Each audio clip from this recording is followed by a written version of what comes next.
नमस्कार, स्वागत है आपका और मैं हूं आपके साथ सपना दीपक मंतेशा। बुलेटिन का आगाज करेंगे। हरियाणा के मुख्यमंत्री नायब सिंह सैनी ने कालका विधानसभा क्षेत्रवासियों को विकास परियोजना की सौगात देते हुए आज लगभग 25 करोड़ रुपए लागत की 3 परियोजनाओं का उद्घाटन किया। इनमें नानकपुर में 132 केवी और 66 केवी सब स्टेशन, नानकपुर में और वही खोवाला वाली नदी पर पुल तथा गांव वाला डखरोड में बेरघाटी नदी पर पुल का निर्माण शामिल है। मुख्यमंत्री ने बुधवार को कालका में आयोजित धन्यवाद रैली को संबोधित करते हुए कालका विधानसभा क्षेत्र के लिए विभिन्न घोषणाएं की। इनमें नानकपुर में 132 केवी एवं 66 केवी सहज स्टेशन, नानकपुर में जो है खोवाला वाली नदी पर पुल तथा गांव तथा डखरोट में बेरघाटी नदी पर पुल का निर्माण शामिल है।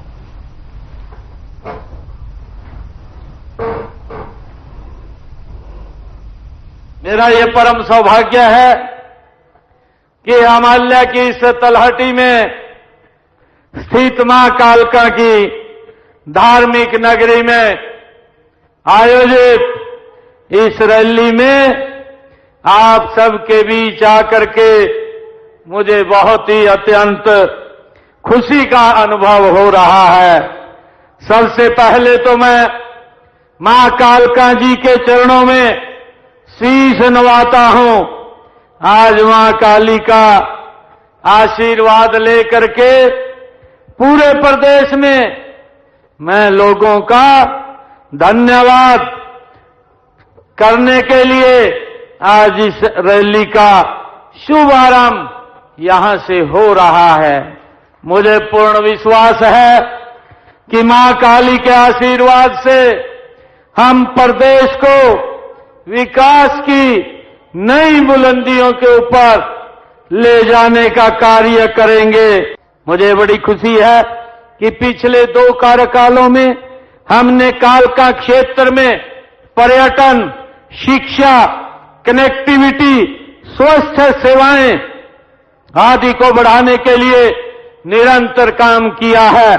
हमने तीसरे कार्यकाल में हम यहां विकास और जन कल्याण के कामों में 3 गुना तेजी लाने का काम ये हमारी सरकार करेगी।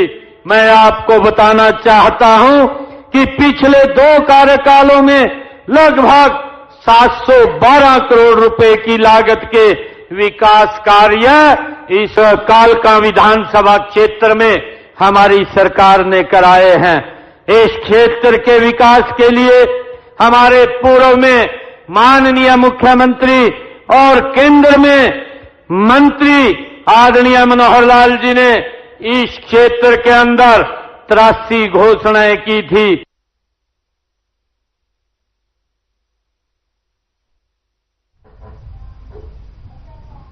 हरियाणा कांग्रेस में संगठन बनाने की कवायद शुरू हो गई है। हरियाणा कांग्रेस में जिला प्रभारी की नियुक्ति हुई है। गुरुग्राम जिले के लिए सह प्रभारी को भी नियुक्त कर दी गई है।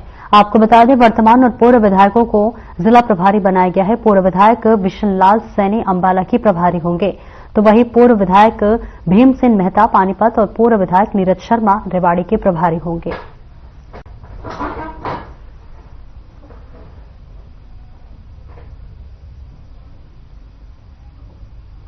तो देखिए तस्वीरें आपको दिखा रहे हैं जहां पर अब नई नई जिम्मेदारियां सौंप दी गई हैं। विधायक और पूर्व विधायकों को अब नई जिम्मेदारी मिली है, जहां पर अब आगे की जिम्मेदारियों को निर्वहन करते हुए नजर आएंगे। कांग्रेस के संगठन में भी जो है बनाने की कवायद भी शुरू हो गई है, जहां पर अब संगठन बनाने की कवायद की जा रही है। जिला प्रभारी, सह प्रभारी और इसके साथ साथ तमाम जिम्मेदारियां दी गई हैं, जिस पर पदों की नियुक्ति की गई है। तो देखिए विधायकों और पूर्व विधायकों को ये बड़ी जिम्मेदारी मिली है और अब इस जिम्मेदारी को आगे निर्वहन करते हुए नजर आएंगे, जिसकी तस्वीरें भी हम आपको दिखा रहे हैं। इसमें तमाम वो नाम शामिल है जिन्हें एक महत्वपूर्ण जिम्मेदारी दी गई है, पद नियुक्ति की गई है और इसी के साथ साथ कांग्रेस में भी संगठन बनाने की जो कवायद है वो शुरू होती हुई नजर आ रही है।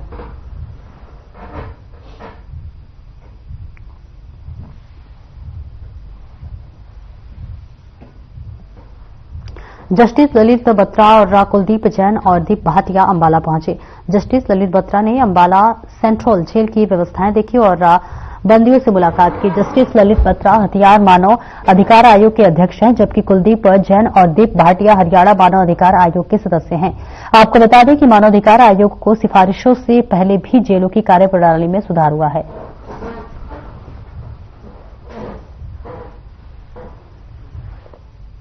देखिए, अंबाला पहुंचे हुए जस्टिस ललित बत्रा, जहां जस्टिस ने कैदियों से मुलाकात की है। सेंट्रल जेल की भी व्यवस्थाएं देखते हुए नजर आ रहे हैं और इसी के साथ साथ जायजा लेते हुए नजर आए, निरीक्षण करते हुए नजर आए। सेंट्रल जेल की तस्वीरें आपको दिखा रहे हैं, जहां पर व्यवस्थाएं देखी जा रही है कि क्या कुछ व्यवस्था है जेल में, और इसी के साथ साथ आपको बताते चले कि निरीक्षण करते हुए नजर आए जस्टिस ललित बत्रा पहुंचे हुए अंबाला, जहां जेल पहुंचे, कैदियों से मुलाकात की, वहां तमाम जो व्यवस्थाएं हैं उस पर निरीक्षण करते हुए, तमाम व्यवस्थाओं का जायजा लेते हुए नजर आए। तो सेंट्रल जेल की ये तस्वीरें आपको दिखा रहे हैं, जहां पर जो व्यवस्थाएं हैं, सफाई की व्यवस्था देखी गई, खाने की व्यवस्था देखी गई और तमाम व्यवस्था को देखते हुए ललित बत्रा नजर आए। जहां सेंट्रल जेल की तस्वीरें आपको दिखा रहे हैं, जहां तमाम व्यवस्था भी देखते हुए और कहीं ना कहीं वो संतुष्ट होते हुए भी नजर आए, जहां व्यवस्थाएं चाकचौबंद भी पाई गई और कैदियों से भी वो मुलाकात करते हुए नजर आए और दिशा निर्देश देते हुए नजर आए और इसी के साथ साथ जायजा लेते हुए, निरीक्षण करते हुए ललित बत्रा नजर आए।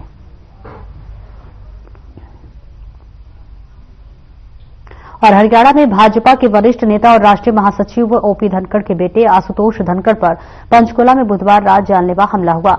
घर से 200 मीटर की दूरी पर ही हमलावरों ने आगे पीछे गाड़ी लगाकर फिल्मी स्टाइल में उन्हें रोका, जिसके बाद दोनों गाड़ियों से उतरे 5-6 युवकों ने आशुतोष की पिटाई कर दी।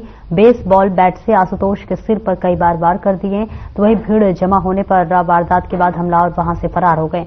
हमले के बाद जख्मी हालत में आशुतोष ने तुरंत घर में और पुलिस को इसकी सूचना दी। इसके बाद ओपी धनखड़ वहां पहुंचे और बेटे को पंचकुला के सेक्टर 6 स्थित सरकारी अस्पताल में लेकर गए, जहां पर आशुतोष के सिर का सीटी स्कैन और एक्सरे किया गया। धनखड़ करीब 1.5 घंटे तक बेटे के साथ मौजूद रहे।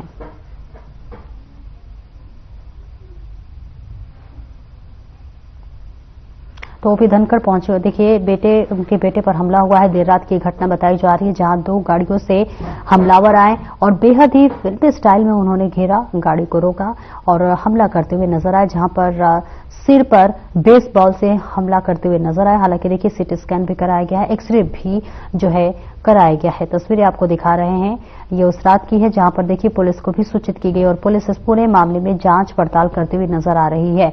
तो देखिए ओपी धनखड़ के बेटे को जो है बदमाशों ने घेर लिया। रात की ये घटना बता रहे हैं आपको, जहां बेहद ही फिल्म स्टाइल में हमलावर आए, उनकी गाड़ी को रोके और चारों तरफ से घेर लिया। उसके बाद बेसबॉल से उन्होंने जो है सिर पर उनके हमला किया गया, जहां पर सीटी स्कैन भी किया गया है, एक्सरे भी किया गया और इसी के साथ साथ अब जो है वो उपचाररत है। हालांकि पुलिस को इस बात की सूचित कर दी गई है और पुलिस अब इस पूरे घटना के तह में जाने की लगातार कवायद शुरू कर दी और इसी के साथ साथ ये भी पता लगाने की कोशिश कर रही है कि आखिरकार ये हमलावर क्यों इस तरह के हमले को अंजाम दिया।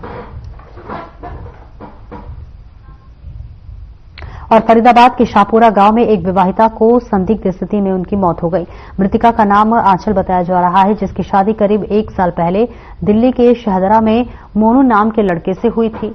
परिजनों का आरोप है कि उनकी लड़की की जब शादी हुई थी, उसके कुछ दिनों से बाद से ही उनका दामाद मोनू उनकी बेटी के साथ मारपीट करने लगा था, जिसके बाद उसे मायके वापस ले आया और घर के पास ही किराए का कमरा दिलाया।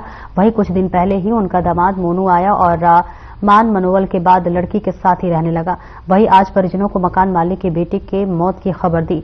जब वो पहुंचे तो उनकी बेटी का शव बिस्तर पर पड़ा था, मानो किसी ने उसकी हत्या कर उसे लिटा दिया गया हो। परिजनों ने लड़की के ससुराल वालों पर हत्या का आरोप लगाया है और रिपोर्ट दर्ज करवाई है। फिलहाल लड़की का पति फरार चल रहा है। पुलिस ने मामला दर्ज कर लिया है, लेकिन अभी तक मामले में किसी की गिरफ्तारी नहीं हुई है।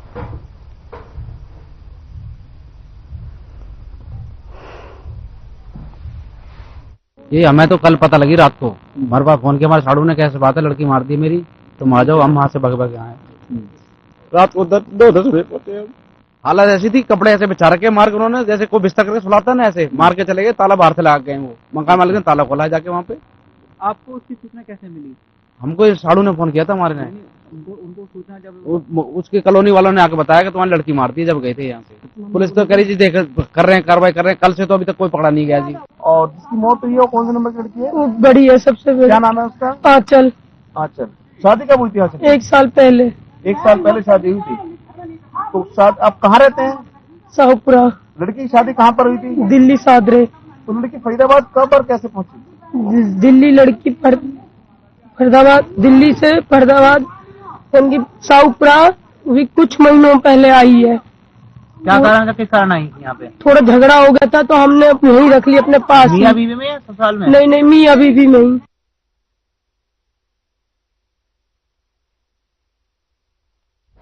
और गत 13 दिसंबर को कैथल आईटीआई में कैबिनेट मंत्री अनिल विज ने जिला कष्ट निवारण समिति की बैठक में पहुंचे थे। इस बैठक में कैथल की बलराज नगर कॉलोनी में गली नंबर 4 में रहने वाले बुजुर्ग छोत्रा ने शिकायत भी दी थी, जो कि जनकपुरी कॉलोनी कैथल के रहने वाले सुरेंद्र कुमार से उसकी 2020 में एक प्लॉट लिया था, लेकिन आरोपी ने ना तो इसके प्लॉट की रजिस्ट्री करवाई और ना ही उसके पैसे वापस दिए। अनिल विज ने शिकायत सुनने के बाद आरोपी के खिलाफ धोखाधड़ी के मामले दर्ज करने के आदेश दिए थे और अब सिविल लाइन थाना कैथल में पुलिस ने आरोपी सुरेंद्र कुमार के खिलाफ 494 नंबर एफआईआर दर्ज कर जांच शुरू कर दी है।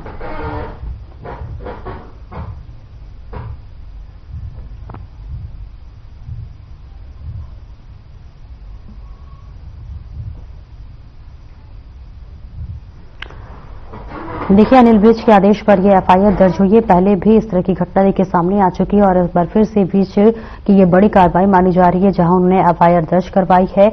उनके आदेश पर ये एफआईआर दर्ज हुआ है, जहां तस्वीरें भी आपको दिखा रहे हैं, जहां अनिल विज का ये बड़ा एक्शन माना जा रहा है, जहां पर मंत्री अनिल विज की ये बड़ी कार्रवाई मानी जा रही है, जहां उन्होंने एफआईआर दर्ज करवाया है। तस्वीरें आपको कैथल से दिखा रहे हैं, जहां पर बता दें चले ऊर्जा मंत्री अनिल विज का ये बड़ा एक्शन देखने को मिला, जहां पर उन्होंने विज के दरबार में पहुंचा हुआ था एक 80 साल का बुजुर्ग और वो अपनी फरियाद लगाते हुए विज से गुहार लगाई थी, जिसके बाद अनिल विज एक्शन लेते हुए नजर आए और 80 साल के बुजुर्ग को जो है उसके फरियाद पर फरियादी सुनते हुए जो है एफआईआर दर्ज करवाया है। ये बड़ी कार्रवाई अनिल विज की तरफ से मानी जा रही है।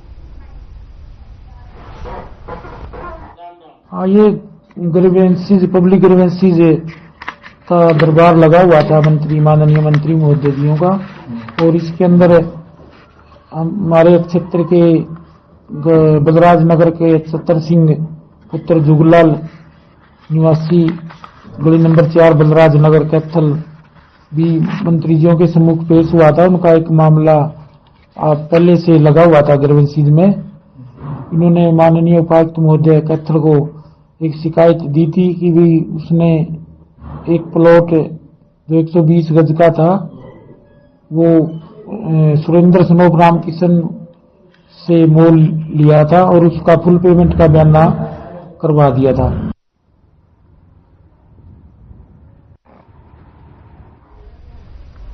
और एक देश एक चुनाव के तहत पूरे देश में एक साथ चुनाव को लेकर लॉ कमीशन के पूर्व सदस्य एवं हरियाणा बिजली निगम रेगुलेटरी कमीशन के लीगल सदस्य एडवोकेट मुकेश गर्ग का कहना है कि इससे जहां सरकार का करोड़ों रुपए बचेगा, वही समय भी बचेगा और आम लोगों को भी इसका लाभ होगा।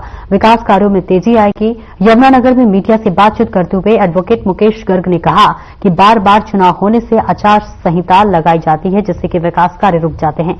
विकास कार्य लगातार होते रहें, इससे आम पब्लिक को लाभ होता है, सरकार का पैसा बचता है और वही पैसा विकास कार्य में खर्च होता है।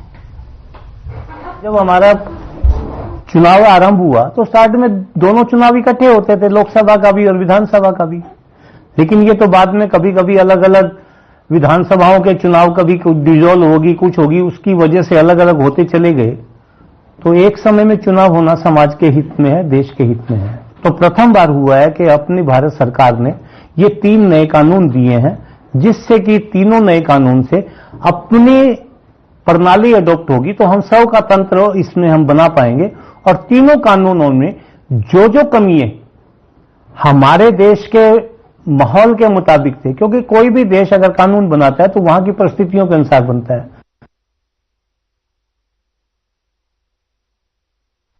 और नांगल चौधरी नगर पालिका में अतिक्रमण हटाओ अभियान चलाया गया, जिसमें निजामपुरा रोड, बिजली बोर्ड सड़क और कोटपुतली रोड पर कार्रवाई की गई।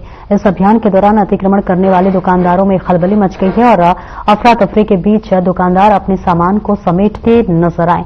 नगर पालिका कर्मचारियों ने यह रेहड़ी खोमचे बालों का सामान जब्त किया है और कई दुकानदारों का मौके पर ही चालान काटा गया। शहर के सड़कें अब पहले से ज्यादा चौड़ी और साफ दिखाई दे रही है।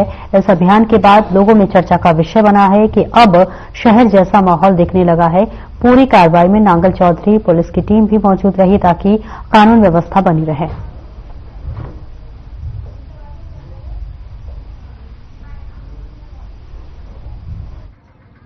आम लोगों से और आप मीडिया के माध्यम से हमें लगातार शिकायतें प्राप्त होती है कि लोगों ने शहर में बहुत ज्यादा अतिक्रमण कर रखा है। तो जिसके लिए आज हमने, वैसे तो हम टाइम चलाते रहते हैं, आज हमने अतिक्रमण ड्राइव चलाई थी। तो कुछ सामान भी जब्त किया है लोगों का? बिल्कुल सर, जो भी हमें मिला, जो कि सड़क पे था या उसके नीचे था, और हमने उसको उठाया है सर। देखने में एक दो जगह हाथापाई की नौबत भी आई है, क्या कोई शिकायतबाजी वगैरह इस तरह कोई? ऐसे अभी मेरे संज्ञान में एक दो जगह आया है कि वैसे हाथापाई भी हुई है। अगर कोई ज्यादा की प्रॉब्लम है तो हम तुरंत करता और शिकायत करेंगे पुलिस में। एक दुकानदार ने तो सड़क ही जाम कर दिया बताया जा रहा है। सुनने में मैंने भी देखा उसको शिकायत करते हैं, इसके बाद पुलिस प्रशासन।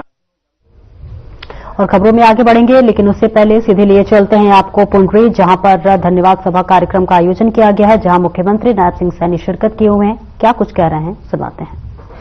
पुंडरी में इस रैली स्थल का अपना ऐतिहासिक महत्व भी है। यह धरा ऋषि पुंडरक की तपोस्थली रहा है। मैं ऋषि पुंडरक को नमन करता हूं। आप सबका बहुत बहुत अभिनंदन और आप सबका स्वागत भी करता हूं। मुझे खुशी है कि आज ये पुंडरी की, ये धन्यवाद की ये दूसरी रैली है और मुझे अपने परिवार के लोगों के बीच में आप सबका आज धन्यवाद करने का अवसर मिल रहा है। मुझे ये भी खुशी है कि आज हमने पुंडरी के 15 करोड़ रुपए के विकास कार्यों को आज उद्घाटन भी किया है, उनको यहां के लोगों को समर्पित किया है। मुझे ये भी खुशी है कि यहां पुंडरी की जो हमारी फिरनी है, भाइयों, वो देश विदेश में प्रसिद्ध है। हमारे हरियाणा की हर एक आइटम अपने अपने क्षेत्र की वो बड़ी फेमस है। भाइयों, हम पुंडरी में आते हैं तो पुंडरी की फिरनी ये देश विदेश में फेमस है। मेरे गोहाना की जलेबी वो गोहाना के अंदर वो प्रसिद्ध है। भाइयों, वो भी एक अलग हमारी स्वीट्स की डिश है। परंतु भाइयों, कुछ लोगों को मालूम नहीं है कि यहां पर क्या चीज प्रसिद्ध है, लोग किस चीज को लाइक करते हैं, क्योंकि हमारी संस्कृति के साथ ये जुड़ी हुई चीजें हैं। अगर मैं पुंडरी की, भाइयों, यहां पर फिरनी की बात करता हूं तो यह तीज के त्योहार के साथ ये जुड़ी हुई हमारी स्वीट डिश है, जो पूरे देश और प्रदेश के अंदर ये फेमस है। और गोहाना की जलेबी तो भाइयों पूरे देश में, दुनिया में वहां की प्रसिद्ध है। परंतु मालूम नहीं है कुछ लोगों को, भाई किसी ने गड्डी में डब्बा धर दिया, डब्बा धर दिया, रान हो गए। कहा भाई इतनी बड़ी जलेबी या देखी नहीं आज तक किसी ने। सबसे पहले अपनी दीदी को फोन कराया, कहा इतनी बड़ी जलेबी, और मंच पर जाकर कहने लगा, कहा जी इसकी एक फैक्ट्री लगानी चाहिए, इसमें हजारों की संख्या में लोगों को रोजगार मिलेगा। भाइयों, ये विजन है, ये नीति है, ये नियत है उन लोगों की काम करने की। और मुझे तो हैरानी तब हुई, उसके दौर हमारे हरियाणा का नेता बैठा था, जब फैक्ट्री लगाने की बात कर रहा था तो भाइयों खूब आनंद ले रहा था, हंस रहा था पूरा। इतना उसको भी मालूम नहीं है कि हमारा कल्चर, हमारे यहां के संस्कार वो किस प्रकार के हैं। और हमारे हरियाणा प्रदेश का अगर कोई छोटा भी कस्बा है, उस कस्बे की भी अपनी एक अलग से खान पान का वहां कल्चर है, जो वहां के उस क्षेत्र का एक प्रमुख आइटम है। भाइयों, हर जगह है। मुझे ये खुशी है आज आप लोगों के बीच में बताते हुए कि यहां की इस रैली से प्रदेश में एक सकारात्मक संदेश यहां से जाएगा। इन आयोजनों का, चाहे कल मैं कालका में था और आज पुंडरी में हूं, इनके अलग अलग नाम हो सकते हैं। यहां पर मैं पूरे प्रदेश के अंदर प्रदेश के लोगों का मैं धन्यवाद करने के लिए आज आया हूं, क्योंकि हरियाणा प्रदेश के लोगों ने भाइयों नॉन स्टॉप हमारा हरियाणा, नॉन स्टॉप हरियाणा, तीसरी बार लगातार ऐतिहासिक जीत आपके बेटे भाई को, भारतीय जनता पार्टी को, नरेंद्र मोदी जी को देने का काम ये हरियाणा के लोगों ने किया है। मैं आज जब अपने परिवार में आया हूं, भाइयों, आप लोगों के माध्यम से मैं पूरे हरियाणा प्रदेश को भी दिल से बहुत बहुत धन्यवाद और साधुवाद देता हूं कि उन्होंने ऐतिहासिक जीत ये हरियाणा के अंदर दी है। एक ही लक्ष्य, एक ही मकसद, विकसित हरियाणा, विकसित भारत, और नरेंद्र मोदी जी का जो सपना है कि हमने विकसित भारत बनाना है, 2047 तक बनाना है। आदरणीय नरेंद्र मोदी जी, आज मैं पुंडरी में अपने घर के बीच में आया हूं। मैं एक बात कहना चाहता हूं, आपका जो विजन है विकसित भारत का, हरियाणा उसमें पीछे नहीं रहेगा। आपके साथ कंधे से कंधा मिला करके हरियाणा भी मेरा विकसित हरियाणा बनेगा। इसके लिए 3 गुना ताकत से हम भाइयों काम करेंगे। इस तीसरी डबल इंजन की सरकार में ये हमारा दायित्व है और इसको हम भली भांति समझते हैं, जानते हैं। भाइयों, मुझे एक बात कहते हुए आप लोगों के बीच में, क्योंकि इलेक्शन चल रहा था, कई प्रकार की बातें भाइयों विपक्षी दलों के द्वारा वो उठाई गई, ऐसी ऐसी बातें उठाई गई भाइयों, जिनको उनके अगर कार्यकाल में देखें उसको तो वो भूल गए। वो दूसरे की तरफ उंगली उठाना भाइयों आसान है।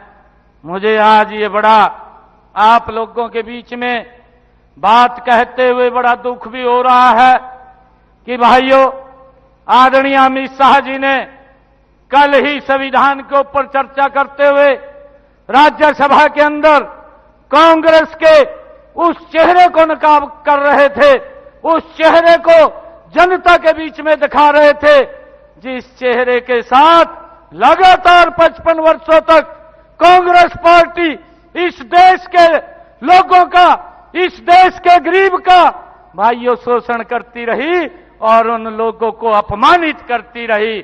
भाइयों, उसका वो पर्दाफाश कर रहे थे।